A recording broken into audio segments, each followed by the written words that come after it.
My dad told me I had 3 days to get out of the apartment I bought myself. He said it like he was reminding me to take the trash out. Come. Reasonable. Final. I was standing barefoot in my own kitchen, the smell of burnt coffee lingering because I'd forgotten it on the stove while fixing a leaky faucet. The place still had paint samples taped to the wall. I hadn't even decided on a final shade of gray. I'm not asking, he added. Your sister needs it more. After the divorce. My name's Derek Lawson. I'm 31. I work in commercial HVAC installations. Long hours, calloused hands, steady paycheck. This apartment wasn't a gift. It was overtime shifts, skipped vacations, and eating ramen in steel-toe boots in the back of my truck. But in my family, I've always been the stable one.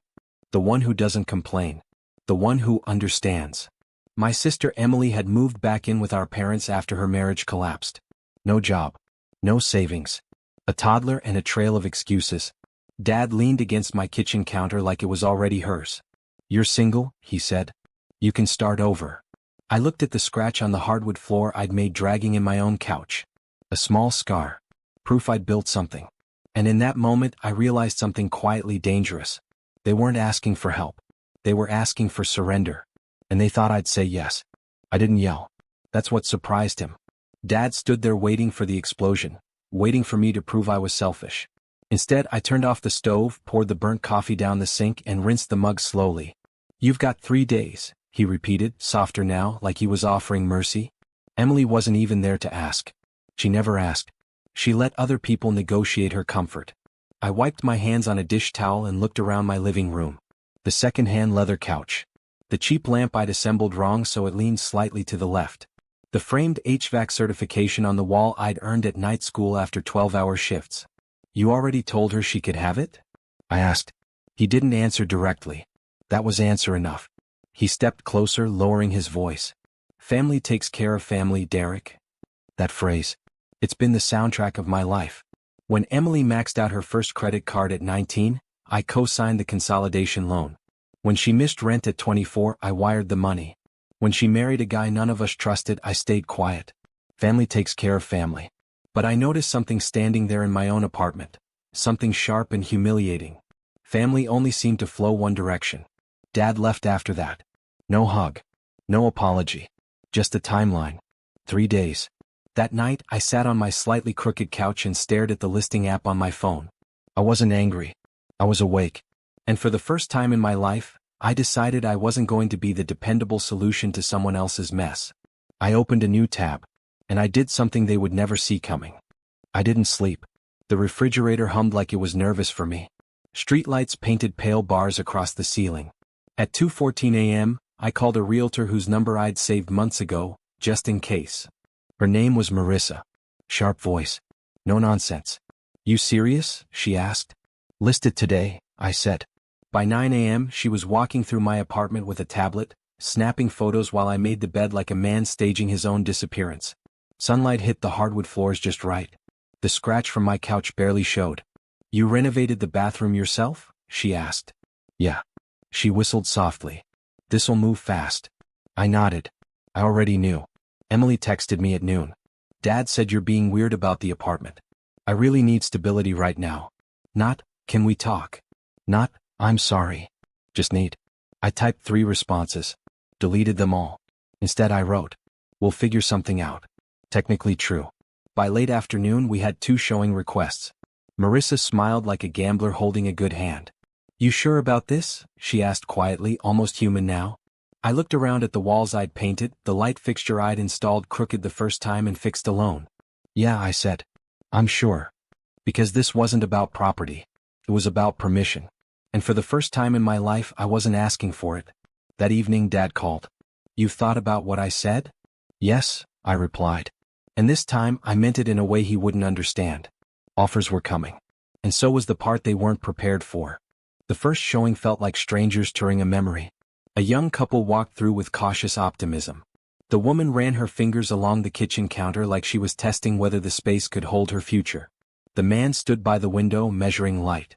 I stayed quiet in the hallway while Marissa did her work. It's move-in ready, she said. Seller maintained everything himself. Seller. Not son. Not brother. Seller. That word steadied me. By the second showing, I noticed something else. I wasn't grieving the apartment. I was grieving the version of myself that kept handing pieces away. At 6:42 p.m., the first offer came in. Full asking price. At 7:15, another. Slightly higher. Marissa's voice carried that careful excitement professionals use when they know something is about to shift. You're in control here, Derek. Control. I hadn't heard that word connected to my name in a long time. Dad called again while I was reviewing the offers. Emily's packing, he said. We'll move her in Saturday. I wouldn't do that, I replied calmly. Pause.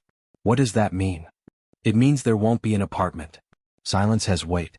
I felt it through the phone. You wouldn't, he said finally. But I had already signed the acceptance digitally. The apartment would close in 30 days. Not transferred. Sold. I sat down on my slightly crooked couch, the one that left the scratch on the floor, and exhaled. For once I hadn't reacted. I had acted. And I knew exactly what Saturday was going to look like.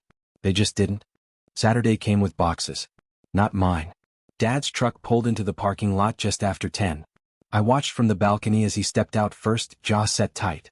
Emily followed, holding her son's hand, scanning the building like she was already measuring curtain lengths. They didn't see the for sale, under contract sign near the entrance. I went downstairs. Where's the key to her mailbox? Dad asked before hello. I almost smiled at the efficiency of it. There isn't going to be one, I said. Emily frowned. What does that mean? I handed Dad a printed copy of the listing confirmation. Clean. Official. Real. I sold it.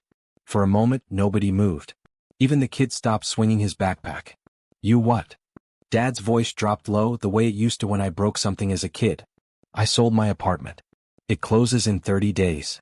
Emily's face flushed. You're punishing me. No, I said evenly. I'm protecting myself. Dad stepped forward. You're being dramatic. We could have worked something out. That word again. You already worked something out, I replied. Without me.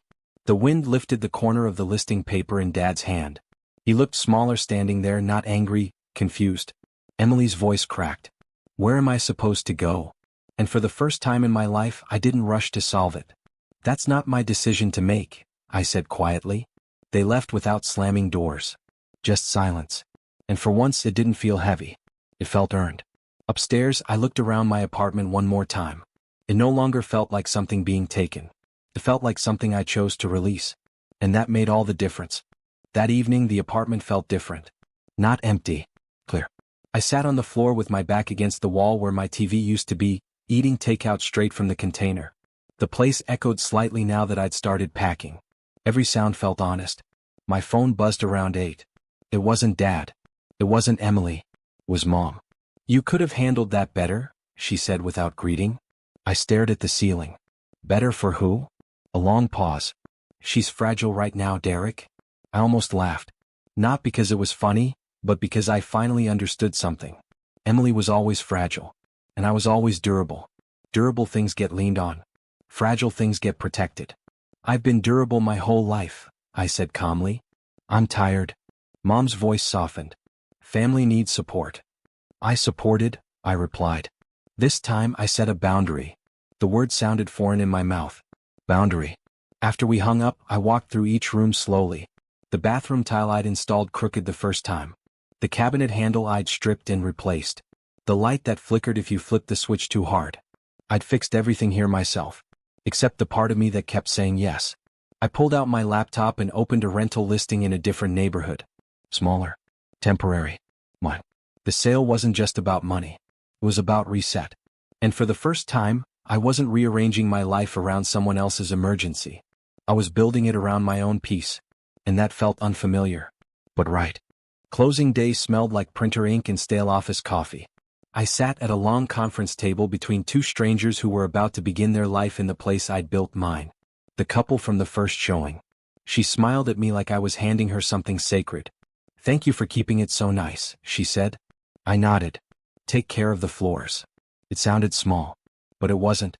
I signed my name, Derek Lawson, on line after line. Each signature felt less like loss and more like release. Marissa squeezed my shoulder when the final document slid across the table. Congratulations, she said. The wire hit my account 30 minutes later. Not life-changing money. But choice money. Outside the air felt lighter. I checked my phone. 3 missed calls from Dad. 1 text from Emily. I didn't open them immediately. Instead, I walked to my truck and sat there for a minute, hands on the steering wheel, breathing. When I finally read the text, it wasn't angry. It was different. I didn't realize how much you'd done for me. I'm sorry. No emojis. No excuses. Just that. Dad's voicemail was shorter than usual. I didn't handle that right, he said. You worked for that place. It wasn't a full apology, but it was real. And for the first time, I felt something unfamiliar in our family dynamic. Respect. Not because I gave, but because I didn't. I started the engine and drove toward the smaller apartment I'd leased across town. Not as the dependable solution. Not as the silent backup plan. But as a man who finally understood something simple. You can love your family without surrendering yourself. My new place smells like fresh paint and cardboard. It's smaller. No balcony. The kitchen light hums faintly if you leave it on too long. But when I set my couch down, carefully this time, I don't worry about scratches. Not because I don't care. Because this one is mine without negotiation. The first night I ate dinner on the floor again. Not out of habit. Out of intention. I wanted to feel the beginning of something without furniture softening it. Dad called around 9. I've been thinking, he said. No edge in his voice now. I shouldn't have assumed. I let that sit between us. I would have helped, I told him. If someone had asked. Another pause. I know. That mattered more than a speech. A few days later, Emily sent me a photo of a small rental she'd found. Nothing fancy. But she'd written underneath it, I'm handling it. That sentence might have been the biggest shift of all. I transferred part of the sale money into savings. The rest stayed untouched. Not as a shield. As a reminder. I didn't sell the apartment to hurt anyone. I sold it because I finally understood something about love and obligation. They aren't the same thing. Growing up, I thought being the strong one meant carrying everything. Turns out, strength sometimes looks like setting it down. Tonight, as I sit under a humming kitchen light in a place no one else feels entitled to, I realize something quietly powerful. They didn't lose an apartment. I gained a spine. And that changes everything.